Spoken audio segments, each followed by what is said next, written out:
Hello friends, मैं अनीता भास्कर आप सभी लोगों का अपने यूट्यूब चैनल पर स्वागत करती हूं। और पॉलिटिकल साइंस में हम 20 क्वेश्चन कंप्लीट करेंगे और आशा करती हूं वीडियो आपको पसंद आएगी। और पसंद आए तो प्लीज लाइक शेयर कमेंट करिएगा। और अगर आप चैनल पे नए हैं तो चैनल को सब्सक्राइब करना ना भूलें बिल्कुल। और सभी एग्जाम के लिए important THD PG UG NET आदि। ठीक है, तो चलिए फर्स्ट क्वेश्चन और फर्स्ट क्वेश्चन पे चलते हैं। और फर्स्ट क्वेश्चन है, निम्नांकित में से क्या पर्यावरणवाद की अनुरूपता में नहीं है? स्पेसिस पृथ्वी, स्पेसिस अर्थ यानी, ठीक है, मतलब सबके लिए एक समान, गयाया पूर्व कल्पना, कार्टेजेनियन न्यूटोनियन विचार चित्र, ठीक है, जैव केंद्रित समता, ठीक है, जैव केंद्रित समता यानी बायोक्रिटिक इक्वलिटी। ठीक है, तो इसमें पूछा है कि क्या है जो पर्यावरण की अनुरूपता में, ठीक है, पर्यावरण की अनुरूपता में नहीं है। ठीक है, और आपका जो राइट इसका ऑप्शन हो जाएगा, ठीक है, वो हो जाएगा आपका यहाँ पे इक्वलिटी। ठीक है, तो जो आपका राइट ऑप्शन हो जाएगा वो हो जाएगा ऑप्शन सी। ठीक है, पर्यावरण की अनुरूपता में क्या नहीं है? तो स्पेसिफिक अर्थ, गैयापूर्व कल्पना और जैव केंद्रित क्षमता, बायोक्रिटिक इक्वलिटी। ठीक है, देखिए, कार्टेजेनियन न्यूटोनियन विचार चित्र पर्यावरण की अनुरूपता में नहीं आता है। पर्यावरणवाद एक तरह के दर्शन, ठीक है, और सामाजिक दर्शन, विचारधारा और सामाजिक क्या है, आंदोलन, सोशल मूवमेंट। ठीक है, पर्यावरणवाद प्राकृतिक पर्यावरण की कानून द्वारा रक्षा, सुधार, जो नेचुरल इन्वायरमेंट है आपका, और पुनर्स्थापना जो है उसका क्या करता है, पक्ष लेता है। ठीक है, तो राइट ऑप्शन जो हो जाएगा आपका ऑप्शन सी हो जाएगा। ठीक है, सेकेंड क्वेश्चन है, नारीवाद की कौन सी धारा, ठीक है, नारीवाद की कौन सी धारा यह रेखांकित करती है कि महिला का रास्ता बेहतर रास्ता है? आमूल परिवर्तनवादी नारीवाद, उदारवादी नारीवाद, समाजवादी नारीवाद या सांस्कृतिक नारीवाद। और यहाँ पे आपका सेकेंड क्वेश्चन का जो राइट ऑप्शन होगा ऑप्शन डी हो जाएगा, सांस्कृतिक नारीवाद, यानी महिला का, ठीक है, रास्ता जो है बेहतर रास्ता है। सांस्कृतिक नारीवाद की धारा यह रेखांकित करती है कि महिला का रास्ता बेहतर रास्ता है। मूलतः बात की जाए तो नारीवादी सिद्धांतों का उद्देश्य, ठीक है, लैंगिक जो असमानता है,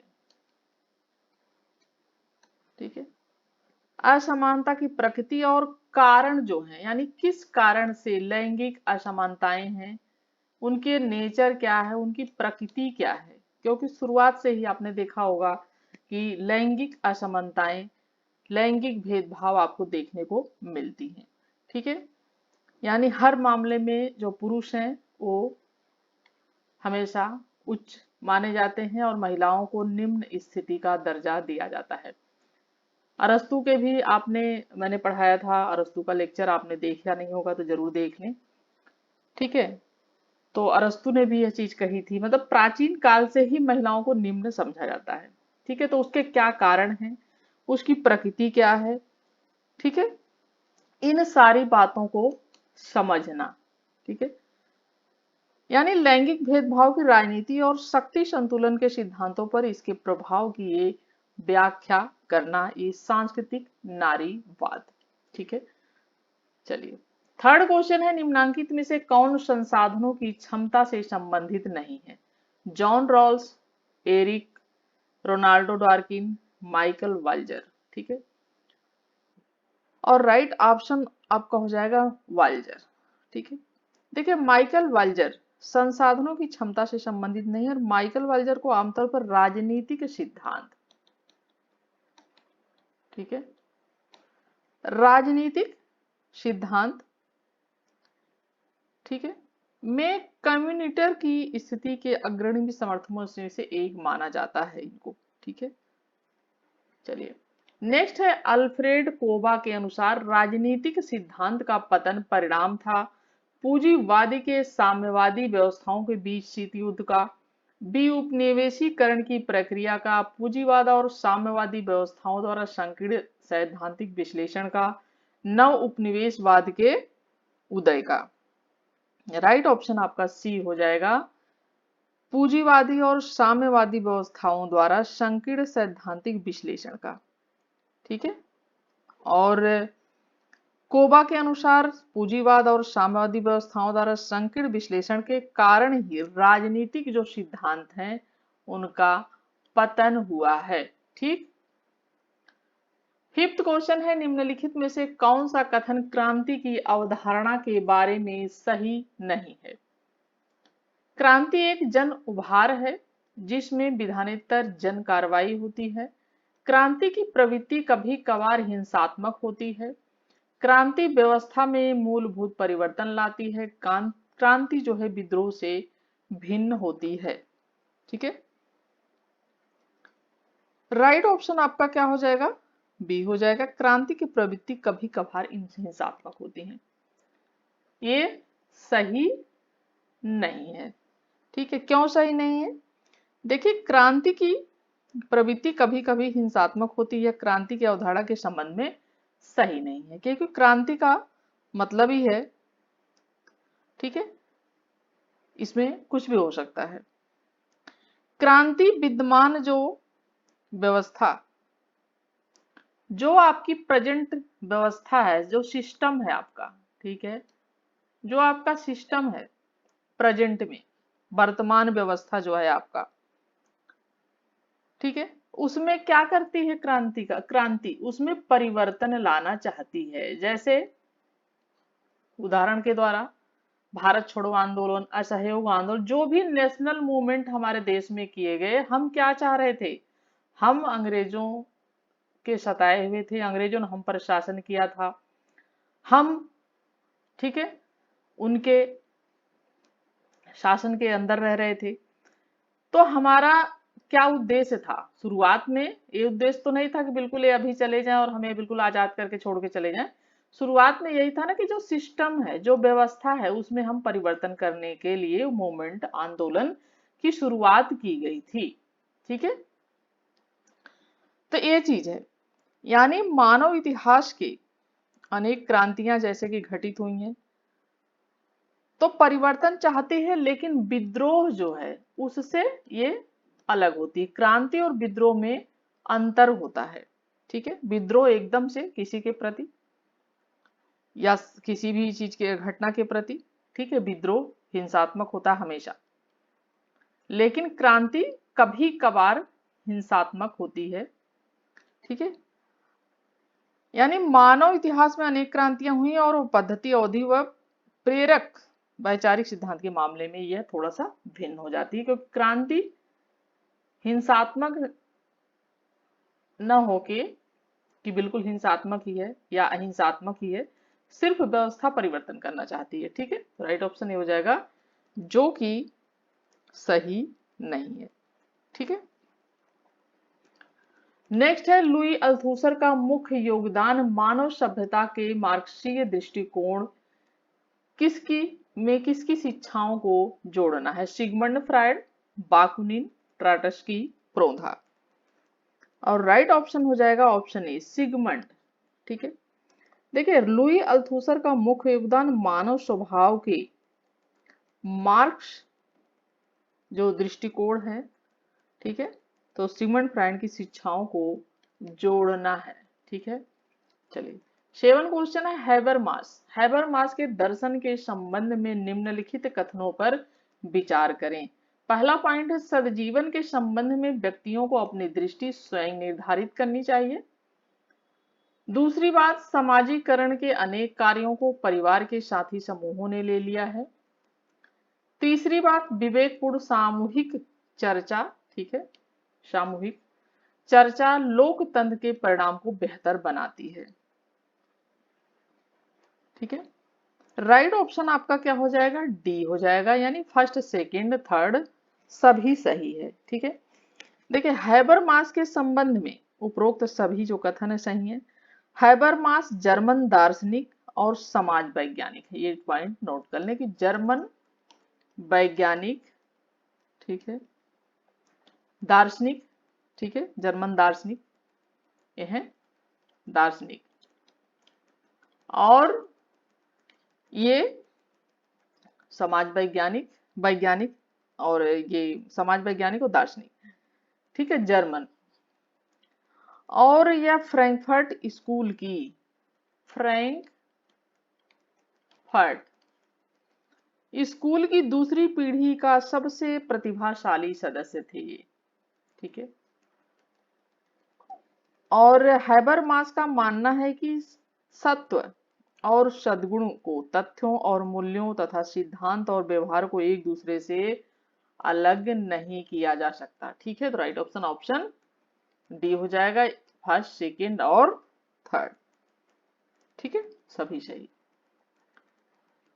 ज्यों पाल सात्र का अस्तित्ववाद के बारे में निम्नलिखित कथनों पर विचार करें।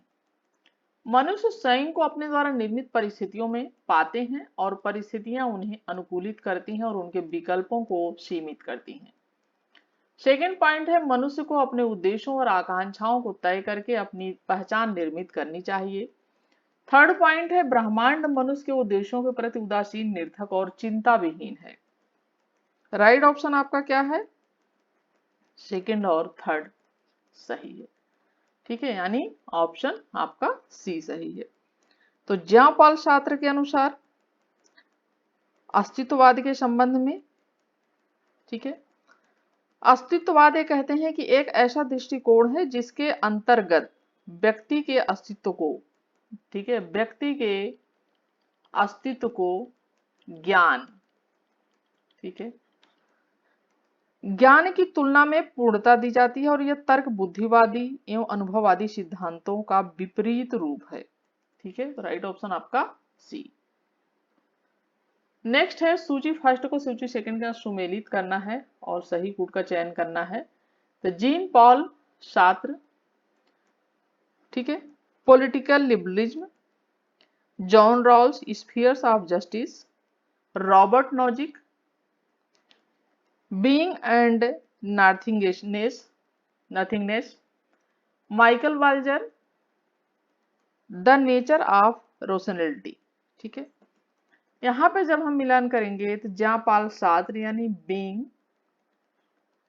ठीक है, being and nothingness, John Rawls political liberalism, Robert Nozick the nature of rationality, Michael Walzer spheres of justice. ठीक है, इस तरीके से इनका मिलान हो जाएगा और राइट ऑप्शन आपका क्या हो जाएगा, ए का थर्ड है, बी का फर्स्ट है, सी का फोर्थ है, डी का सेकेंड, आपका ऑप्शन ए राइट हो जाएगा। ठीक है, नेक्स्ट है, किस विद्वान के द्वारा समता, ठीक है, समता व क्षमता में संतुलन के लिए राजनीतिक व्यवस्था में वामपंथी दक्षिणपंथी शक्तियों की विद्यमानता को आवश्यक माना गया है। ठीक है, Organski, F W Riggs, Huntington, Samuel Huntington, जागवा राइट। राइट ऑप्शन हो जाएगा आपका option B, F W Riggs. देखिए एफ डब्ल्यू रिंग्स ने समता एवं क्षमता में संतुलन के लिए राजनीतिक व्यवस्था में वामपंथी, यानी वामपंथी और दक्षिण पंथी शक्तियों की विद्यमानता को आवश्यक माना है। ठीक है, पाई के समता को पावेल ने, ठीक है, पाई की समता को पावेल ने सांस्कृतिक लौकिकीकरण एवं क्षमता को उपव्यवस्था की स्वायत्तता कहा है।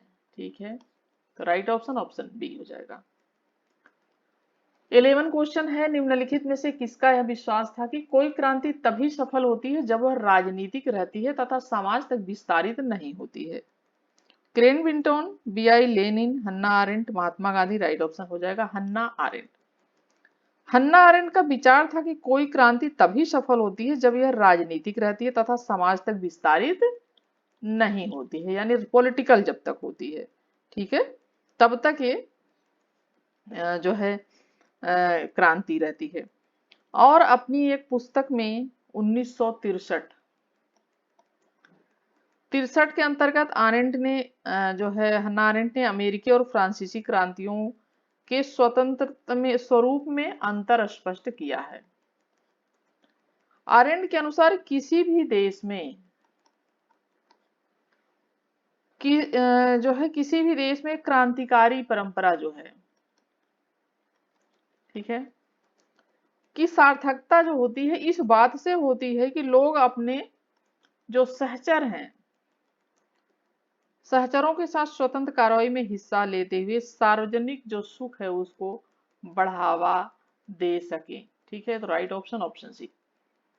नेक्स्ट है तालिका फर्स्ट का तालिका सेकंड के साथ मिलान करना है। देखिए बहुत इसकी हिंदी में लिखो तो बहुत ही ये मुश्किल हो जाता है, क्योंकि इनके पूरा इंग्लिश में बुक होते हैं, तो इस चक्कर में ये मैंने फिर इंग्लिश में ही लिख दिया था, जो टिपिकल ज्यादा होते हैं, ठीक है।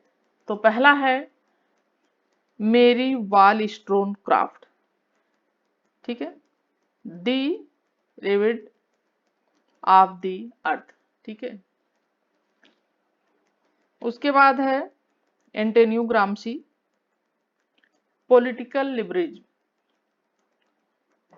तीसरे नंबर पे आ जाते हैं फ्रेंटिज फेनान,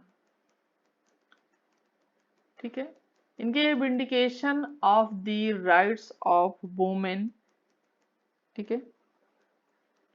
उसके बाद आ जाते हैं John Rawls, the prison notebook. तो हमें क्या करना है, इनका मिलान करना है और इन बुक्स को जरूर नोट कर लें, बहुत इंपॉर्टेंट है। और एक क्वेश्चन आया हुआ है यूजीसी नेट में, ठीक है, और कब आया है ये, दिसंबर 2019 में आया हुआ है, ठीक है। तो ऐसे क्वेश्चन बहुत इंपॉर्टेंट है क्योंकि काफी टफ इसके हो जाते हैं, तो ये क्वेश्चन जरूर एनटीए जो है ये जो पेपर बनाते हैं लोग वो जरूर उठा के रख देते हैं इस तरीके के कुछ क्वेश्चन, क्योंकि आसान क्वेश्चन तो देखिए सभी कर लेते हैं, लेकिन आपकी जो मेरिट बनती है वो इन्हीं से बनती है जो कुछ मुश्किल सवाल होते हैं, ठीक है, जो कुछ परसेंटेज होता है मुश्किल सवालों का, उनमें कितना कौन करके पढ़ के सभी लोग जाने की कोशिश करते हैं और जाते भी हैं, कुछ लोगों को छोड़ के, ठीक है, तो कुछ लोगों को छोड़ के तो सभी लोग वो करते हैं, तो इसलिए जरूरी है कि आप जो क्वेश्चन डिफिकल्ट हैं उन्हें भी जरूर गौर से देखें, ध्यान से देखें, और इस तरीके की जरूर डाल देते हैं क्योंकि थोड़ा सा डिफिकल्ट क्वेश्चनों में ये आते हैं क्वेश्चन, ठीक है। चलिए, तो इसका जब हम मिलान करेंगे तो हमारा राइट ऑप्शन जो हो जाएगा, ठीक है, वो हो जाएगा ऑप्शन बी, ठीक है। मेरी इनका है ये थर्ड विंडिकेशन एंटोनियो ग्राम्सी की द प्रिजन नोटबुक, इस तरीके से आप यहाँ से मिला लीजिएगा, जरूर से देख लीजिएगा, ठीक है। और जॉन रॉल्स की है पॉलिटिकल लिविंग और फेनन की the Richards of the earth, ठीक है, ये वाली। चलिए नेक्स्ट है निम्नलिखित में से कौन से युग्म से सही ढंग से सुमेलित हैं युग्म, और जॉन रॉल्स समतावादी, प्लेटो आदर्शवादी, मेरी वाल्टर स्टोनर क्राफ्ट कम्युनिस्ट, साम्यवादी, ग्रामसी जो है नारीवादी। और राइट ऑप्शन जो हो जाएगा आपका ए, ठीक है, और बी, यानी ये आदर्शवादी थे और जॉन रॉल्स समतावादी थे, ठीक है, बाकी वो सुमेलित नहीं है, ठीक है। नेक्स्ट है निम्नलिखित में से कौन सुमेलित नहीं है, Karl Marx, man of the horse pack, Laski, grammar of politics, Plato statement, proper open society and its image. तो देखिए ये इसमें सुमेल जो हो जाएगा, इसमें ए का सुमेल नहीं है, ठीक है, ये ए का सुमेल नहीं है। और जो ये man of the horse, back. ठीक है, ये किसकी है? ये फाइनर की। ठीक है, फाइनर, ये नोट कर लें। ठीक है, और बाकी तीनों बिल्कुल करेक्ट हैं। 15 क्वेश्चन है, नीचे दो सूचियां दी गई हैं, तो एक तरफ पुस्तक एक तरफ लेखक, तो मिलाते हैं। British political parties, Robert Michels. Political party, Robert McKenzie. Comparative government in introduction, James A Bill और Robert Hardgrave. Comparative politics, quest for theory, Jean Blondel. ठीक है, इसमें जब हम मिलान करेंगे, ठीक है, तो हमारा जो राइट ऑप्शन हो जाएगा ऑप्शन डी हो जाएगा। ए का सेकंड है, बी का फर्स्ट है, और सी का फोर्थ है, और डी का थर्ड हो जाएगा। ठीक है, यानी British political parties, Robert McKenzie. Political party, Robert Michels. Comparative government, ये हो जाएगा जीन बंडल ब्लाडल। और comparative political politics, quest for theory, Robert A high. ठीक है, इस तरीके से 16 क्वेश्चन आ गया। 16 क्वेश्चन में भी पुस्तक और लेखक है। तो liberalism and the limits of justice, Charles Taylor. Sources of the justice, Michael Walzer. Spheres of justice, Alasdair MacIntyre. After virtue, Michael Sandel. इन्हें जब हम मिलान करेंगे इनका, ठीक है, तो राइट ऑप्शन जो आपका हो जाएगा बी, यानी ए का थर्ड हो जाएगा, बी का सेकंड हो जाएगा, बी का सेकंड हो जाएगा।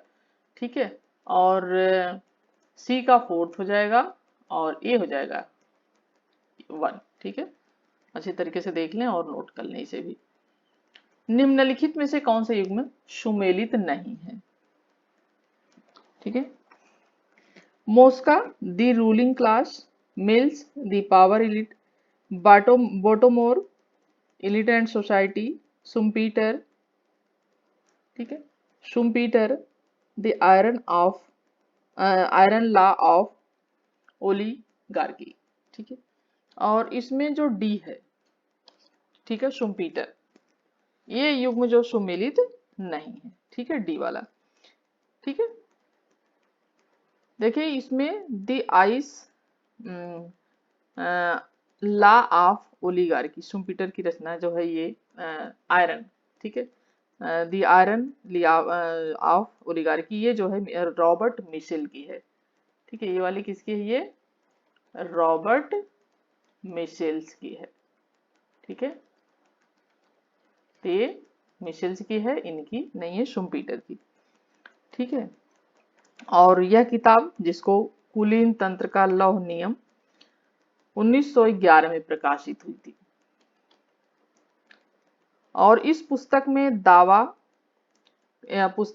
जो है दावा करता है कि ये कुलीन वर्ग द्वारा शासन करने वाले, ठीक है, कुलीन वर्ग द्वारा शासन करने वाले संगठन के सामरिक और तकनीकी आवश्यकता के हिस्से के रूप में किसी भी लोकतंत्र संगठन के भीतर जो लौह कानून, ठीक है, लौह कानून के रूप में अपरिहार्य है। ठीक है, तो ये the iron of law oligarchy किसकी रचना है? रॉबर्ट मिशेल्स की है, जो जिसका मतलब हिंदी में कहें तो कुलीन तंत्र का लौह नियम। ठीक है, चलिए नेक्स्ट, निम्नलिखित में से किसने, ठीक है, किसने the zigzag of politics लिखा है? आर रॉबर्ट जॉन रॉल्स ने, एफ ए हियक ने, रॉबर्ट नॉजिक ने, या हैबर मास? ठीक है, तो the zigzag of politics अमेरिकी दार्शनिक रॉबर्ट नॉजिक, ऑप्शन आपका सी हो जाएगा। अमेरिकी दार्शनिक हैं ये। ठीक है, रॉबर्ट नॉजिक, जो कि 1938 से 2002 तक रहे। ठीक है, और इनकी प्रसिद्ध पुस्तक एक और है, जो है एनार्की, स्टेट एंड यूटोपिया। ठीक है, इनकी ये भी महत्वपूर्ण पुस्तक है। ठीक है, स्टेट एंड यूटोपिया। और ये सब चीजें जरूर नोट लिया किया करिए, आप ही की वजह से मैं इतनी मेहनत करती हूँ, और मेरा उद्देश्य है कि आप अपने एग्जाम में सफल हों और मेरे पढ़ाने का उद्देश्य पूरा हो। ठीक है, चलिए, एनार्की स्टेट एंड यूटोपिया एक इसकी है, ये भी रॉबर्ट नोजिक की है। ठीक है, और ये भी द जिगजैग ऑफ पॉलिटिक्स, ये भी रॉबर्ट नोजिक की। 19 क्वेश्चन है, पुस्तक है ये कौन सी, ठीक है, और इसके पुस्तक के लेखक कौन है। ठीक है, इस पुस्तक के लेखक कौन है, और ठीक है, स्केप फ्रॉम फ्रीडम। ठीक है, पुस्तक क्या है, स्केप फ्रॉम फ्रीडम के लेखक कौन है, हर्बर्ट हैं, एरिक फ्रोम हैं, हैबरमास हैं, या थॉमस फ्रीडमैन है। ठीक है, स्केप एंड फ्रॉम फ्रीडम, तो इसके लेखक एरिक फ्रॉम है, ऑप्शन इसका बी हो जाएगा राइट। ठीक है, और एक इनकी और पुस्तक है जो है एरिक फ्रॉम की, वो है marks come concept of man. ठीक है, ये भी इनकी एक पुस्तक है, ये भी नोट कर लें। ठीक है, और ये है